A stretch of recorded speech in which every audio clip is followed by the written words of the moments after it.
Hi hello friends, இன்னைக்கு நம்ம பார்க்கக்கூடிய கதை சற்று ஒரு வருத்தமான ஒரு கதை. இந்த கதை வந்து ஒரு பெண் 12 வருஷம் கழிச்சு ஒரு பழைய பாழடைஞ்ச பங்களால வந்து ஒவ்வொன்று அழறா. என் குழந்தைய கொடுத்துருங்க, என் குழந்தைய கொடுத்துருங்கன்னு ரொம்ப அழறா. என் மகள் எங்கன்னு சொல்லிட்டு ரொம்ப அழறா. அப்ப அந்த இடத்துல வந்து ஒரு நர்ஸ் வந்து அவளை வந்து பலார்னு அறையறா. ஏன் அந்த நர்ஸ் அப்படி அறையறா? வாங்க இந்த கதையை முழுமையா பார்க்கலாம்.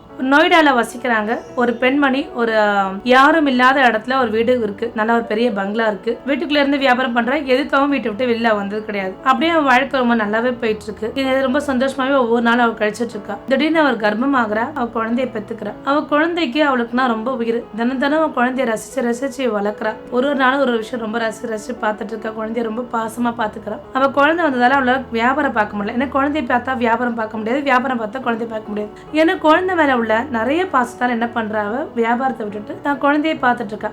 இப்படி ஒரு 6 மாசம் கடந்து போகுது. குழந்தைக்கு ஒரு கட்டத்துல அவளால பால் பவுடர் வாங்கி தர கூட விட்ட பணம் கிடையாது. சரி, நம்ம எப்படியே இருந்தா ஒண்ணும் பண்ண முடியாது, நம்ம போய் வேலையை தேடலாம் அப்படின்னு சொல்லிட்டு போறா. குழந்தைய யார்கிட்ட விட்டுட்டு போலான்னு பாக்குற. அக்கம் பக்கத்துல யாரும் அவளுக்கு தெரியாது, யாரும் அவளுக்கு உதவ மாட்டாங்க. ஏன்னா அந்த மங்கள பாத்தீங்கன்னா ஒரு வீட்டுல இருந்து பல கிலோமீட்டர்ல தான் இன்னொரு வீடு இருக்கும். என்ன பண்றது, என்ன நினைக்கிறா, சரி நம்ம இங்க இருந்தா வேலை செய்ய முடியாது, நம்ம சிட்டிக்கு போய் தான் வேலை தேடலாம் அப்படின்னு நினைக்கிறேன். சரின்னு என்ன பண்றா, குழந்தைய அந்த 6 மாசம் குழந்தை பெட்ல போட்டுட்டு வீடை போட்டுட்டு சிட்டில போய் வேலை தேடுறதுக்காக போறாவ. அப்ப ஏன்னா குழந்தை பசியால அழ ஆரம்பிச்சிருச்சு. ரொம்ப நாள் அழுதுட்டே இருக்கு. அந்த பக்கமா ஒரு ஆள் போறாரு. அவர் பேர் விஜய். ரொம்ப நேரமா வீட்டை சுத்தி பாக்குறாரு. ஆனா யாரும் இல்ல. கடந்து போயிடுறாரு, ஆபீஸ்க்கு போயிடுறாரு. சரி, வீட்டுல யாராவது இருப்பாங்க, குழந்தைய பாத்துக்கான்னு சொல்லிட்டு கிளம்பி போயிடுறாரு. ஏன்னா ஒரு ஆபீஸ் விட்டு திரும்பி வரும்போது அந்த குழந்தை அழுதுட்டே இருக்கு. இப்படி எட்டி பாக்குறாரு, குழந்தை பெட்ல படுத்திருக்கு. சரி, எட்டி போனா யாராவது வீட்டுல இருப்பாங்க, எப்படி சும்மா குழந்தைய விட்டுட்டு போங்க அப்படின்னு நினைச்சு திருப்பி வெட்டிக்கு போறாரு. திருப்பி அந்த குழந்தையோட சத்தம் கேக்குது.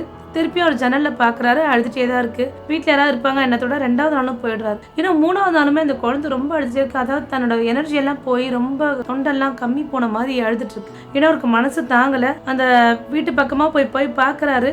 ஏன் இந்த குழந்தை இப்படி அழுதுட்டே இருக்கு, ஒருவேளை யாராவது இல்லையா என்னன்னே தெரியலன்னு சொல்லிட்டு சரி என்ன பண்றாரு, துணிஞ்சு என்ன பண்றாரு, ஒரு கல் எடுத்து தூக்கி போடுறாரு. அந்த வீட்டு ஜன்னல் வழியா தூக்கி போடுறாரு. ஏன்னா சத்தம் கேட்டு யாராவது வெளில வருவாங்கன்னு போடுறாரு. அந்த கல்லு சத்தம் போட்டு வந்து கூட யாரும் வீட்டை விட்டு வந்து வெளில பாக்கல. இதுக்கப்புறம் இப்படியே இருந்த வேலைக்காக நினைச்சு அங்க இருந்து கல் எடுத்து ஜன்னலை உடைச்சு அந்த குழந்தைய பாக்குறாரு. குழந்தைக்கு சரியான காய்ச்சல். ஏன்னா குழந்தைக்கு 3 நாள் சாப்பாடு கிடையாது, பால் கிடையாது, தண்ணி கிடையாது, ரொம்ப காய்ச்சல். குழந்தை ரொம்ப சீரியஸான நிலைமைக்கு போயிடுச்சு. விஜய் அந்த குழந்தைய உடனடியா எடுத்துட்டு போய் ஹாஸ்பிட்டல் அட்மிட் பண்றாரு. ஹாஸ்பிட்டல் அட்மிட் பண்ணி போலீஸ்க்கும் தகவல் தராரு. ஹாஸ்பிட்டல் அட்மிட் பண்ணி அந்த குழந்தை பார்த்தா ரொம்ப சீரியஸான நிலைமை இருக்குன்னு சொல்லிட்டு குழந்தைக்கு ட்ரிப்ஸ் எல்லாம் போட்டு அந்த குழந்தைய பாத்துக்கிறாங்க. ஹாஸ்பிட்டல்ல எல்லாரும் பாத்துக்கிறாங்க அந்த குழந்தைய.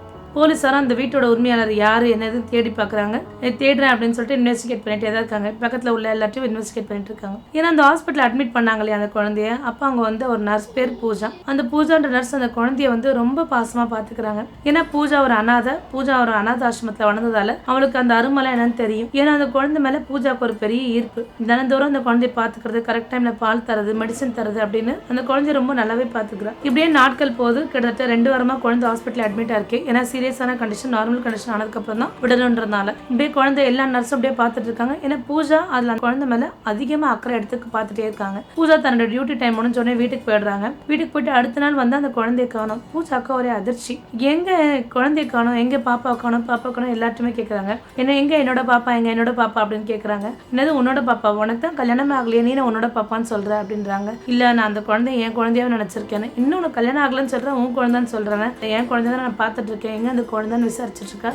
குழந்தையோட பெற்றோர் வந்து போலீஸ் இன்வெஸ்டிகேட் பண்றது கிடைக்காதனால குழந்தைய அனாத ஆசிரமத்துல கொடுத்துட்டாங்க அப்படின்றாங்க. ஏன்னா பூஜாக்கு ஒரே அழுக.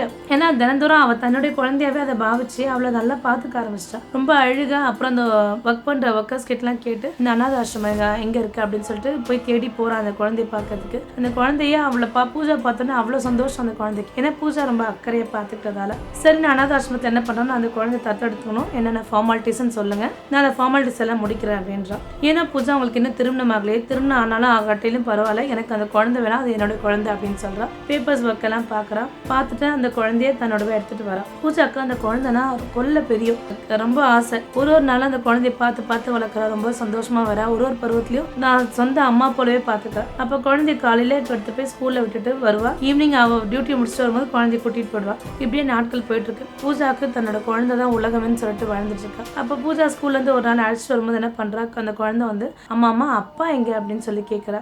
அப்படின்னு கேட்டோன்னா அவளுக்கு ஒரே அதிர்ச்சி, என்ன குழந்தை திடீர்னு அப்படி கேட்குதுன்னு. ஏன்டா அப்படி கேட்குற அப்படின்னு சொல்லிட்டு அந்த குழந்தை கேட்குறா. இல்லம்மா எல்லாருடைய அப்பாவும் வராங்க, என்னுடைய அப்பா வரலையே அப்படின்னா. அப்போ கொஞ்சம் ஒரு கட்டத்தில் ஸ்டன்னாகி என்ன சொல்றதுன்னு பூஜா புரியல, அப்படியே அமைதியாக போறா. மறுநாளும் கேட்குறா, அம்மா அப்பா எங்க அப்படின்னா அப்படின்னு கேட்குறா. அப்போ பூஜா சொல்றா, அப்பா ஒரு ஆக்சிடென்ட்ல இறந்துட்டாருமா அப்படின்னு சொல்றா. பொய் சொல்றா அந்த குழந்தை கிட்ட. ஏன்னா அந்த குழந்தை அப்பாவை பத்தி கேட்ட உடனே அவளுக்கு தன்னுடைய பெற்றோர் பூஜாவோட பெற்றோர் ஞாபகம் வந்துருச்சு. இந்த குழந்தையோட அம்மா அப்பா யாருன்னு கண்டுபிடிக்கணும்னு பூஜாவுக்கு தோணுடுச்சு. அப்போ பூஜா என்ன பண்றா, அந்த போலீஸ்கார்கிட்ட போயிட்டு இந்த மாதிரி நான் குழந்தைய தத்தெடுத்திருக்கேன், இந்த மாதிரி கிடைச்சது அப்படின்னு எல்லாத்தையும் அந்த கேஸ் எல்லாம் ரீஇன்வெஸ்டிகேட் பண்ண சொல்றா. சரி நாங்க ரீஇன்வெஸ்டிகேட் பண்ணிட்டு சொல்றோம் அப்படின்றாங்க.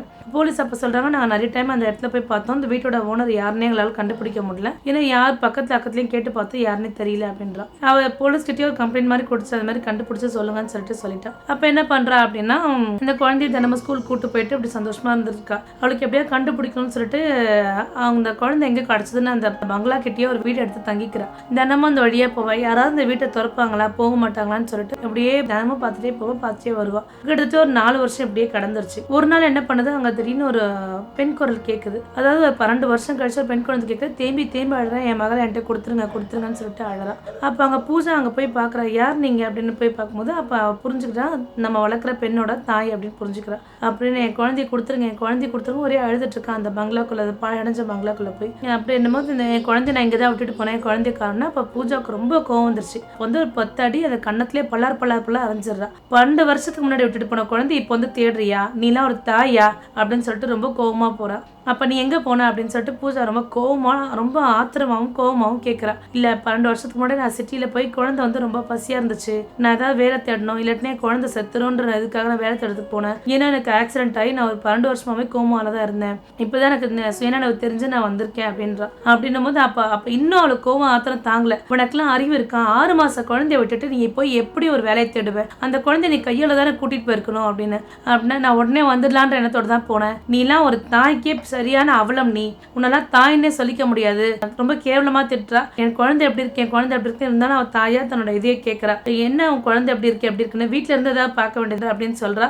அப்போதான் அவள் சொல்கிறா, நான் வீட்டில் இருந்து வேசி வேலை தான் பார்த்துட்டு இருந்தேன், வேசி வேலை பார்த்து தான் பழைக்க ஆரம்பித்தேன். ஏன்னா என் குழந்தை பிறந்ததுலேருந்து என் குழந்தைய ஒரு இடையூறாக நினைக்க ஆரம்பித்தாங்க. அதனால் என்னால் யாரும் இங்கே வரல, எனக்கு நான் சின்ன வயசுல அந்த வேலை தான் பார்த்துட்டு இருக்கேன், எனக்கு வேறு எதுவும் வேலை தெரியாது. சரி நம்ம இந்த வேலையை பார்க்க வேணாம், நம்ம சிட்டியில் போய் ஏதாவது ஒரு வேலையை தேடிக்கலாம், குழந்தைக்கு பால் வாங்குறதுக்கும் உணவு கொடுக்கறதுக்கும் போகலான்ற எண்ணத்தோடு தான் நான் போனேன், என் குழந்தை விட்டுட்டு போகணுன்ற எண்ணத்தோடு நான் போனேன்னு அழுகிறா தேம்பி. பூஜா கிட்ட வந்து கேட்குறேன், என் குழந்தை தெரியுமா, அது உன் குழந்தைலாம் சொல்லாத, இது என்னோட குழந்தை அப்படின்னு சொல்கிறா. அப்போ அவளுக்கு ஒரே சந்தோஷம், அவள் குழந்தை நல்லா இருக்கா அப்படின்னு சொல்றா. என்னைக்கும் குழந்தை வேணும், இது என் குழந்தைனா சொந்தம் கொண்டாட்டலாம் வந்துடாது, என்னைக்காவது உன் குழந்தை கிடையாது, அன்னைக்கு நீ ஒரு பச்சை குழந்தைய வீட்டை பூட்டிட்டு வெளியில போனியோ அன்னைக்கே நீ ஒரு நல்ல தாய்க்கு அருகதே கிடையாது அப்படின்னு சொல்லி ரொம்ப கோவமா பேசுறா. மறுபடியும் குழந்தை நல்லா இருக்காரு மட்டும் விசாரிக்கிறா. அந்த குழந்தை நல்லா தான் இருக்கு அப்படின்றா. சரி குழந்தையோட அப்பா யாரு அப்படின்னு சொல்லிட்டு அவ கேட்கறா. இல்ல நான் வேசி வேலை செஞ்சதால எனக்கு நான் எப்ப கர்ப்பமானன்ற விஷயமே எனக்கு தெரியாது, ஏன்னா நான் கர்ப்பமாட்டேன், நான் குழந்தை பெற்றேன் அப்படின்னா இது இன்னும் அவ்வளோ அப்படின்னு சொல்லிட்டு அவளை இன்னும் கோவமா திட்டிட்டு, குழந்தை என்னுடைய பங்கு போட்டுலாம் வந்துடாத தயவு செய்து அப்படின்னு சொல்லிட்டு கோவமா அந்த இடத்த கிளம்பிடா.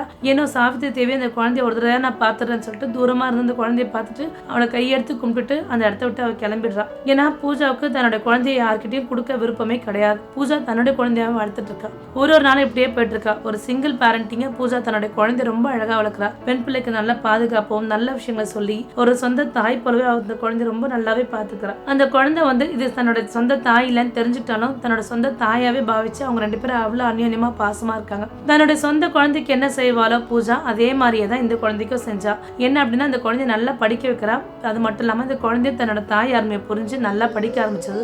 எவ்வளோ கூட்ட நெரிசல் உள்ள டெல்லியில அவ கண் வந்து புத்தகமும் கையுமா மட்டும்தான் இருந்துச்சு அந்த குழந்தையோட கையில. தன்னோட தாயை நினைச்சு பெருமைப்படுறா, ரொம்ப கர்வம் அடைவா. அம்மா நீங்க என்ன வந்து ரொம்ப நல்லா வளர்த்துருக்கீங்க, நீங்க கர்வம் அடைகிற அளவுக்கு நான் செய்யணுமா அப்படின்னு சொல்லிட்டு அந்த குழந்தை சொல்லுவா. பூஜாவுக்கு ரொம்ப பெருமையான ஒரு விஷயம். தன்னோட கடின உழைப்பால பூஜாவும் யூபிஎஸ்சி படிக்க வைக்கிறா. அந்த குழந்தையோட கடின உழைப்பால குழந்தை யூபிஎஸ்சி தேர்வு ஆயிடுறா, தேர்வுக்கு செலக்ட் ஆயிடுறா. இந்த மாதிரி அவங்க 2 பேர் வாழ்க்கையுமே ரொம்ப சூப்பரா போயிட்டு இருக்கு. அதாவது இந்த கதையில நான் யாரையும் புண்படுத்த விரும்பல, அவங்கவுங்க சூழ்நிலை எப்படி இருக்கும் நமக்கு தெரியாது, யாரையும் நான் இந்த கதையில யாரும் புண்படுத்த விரும்பல. ஏன்னா ஒரு பெண் குழந்தைய ஒரு சிங்கிள் பேரண்டிங்கா ரொம்ப அழகா வளர்த்த பூஜாவுக்கு ஒரு மிகப்பெரிய நன்றி. ஏன்னா நிறைய பேர் வந்து பெண் குழந்தையா இன்னொருத்தவங்க வீட்டுக்கு போறது, நம்ம எப்படி வளர்க்குறோம் தத்தெடுக்கிறதுக்கு யோசனை பண்ற இந்த சூழ்நிலை பெண் குழந்தை தான் வேணும், அந்த குழந்தை தான் எனக்கு வேணும்னு சொல்லிட்டு தத்தெடுத்து வளர்த்த பூஜாவுக்கு தான் இந்த இடத்துல அந்த குழந்தை பெருமை சேர்த்திருக்கு. இப்படிப்பட்ட தாய் கிடைச்சிருக்கு, அந்த குழந்தை குழந்தை ரொம்பவே கொடுத்து வச்சிருக்கு. பூஜா தான் அனாதையா இருக்கிறதால இந்த குழந்தை அனாதையா இருக்கக்கூடாதுன்னு நினைச்ச பூஜாவுக்கு ஒரு நல்ல மகள் கிடைச்சிருக்கா. நல்ல வாழ்க்கை அவங்க வாழ்ந்துட்டு இருக்காங்க. மீண்டும் ஒரு நல்ல வீடியோவில் சந்திக்கிறேன். Bye by.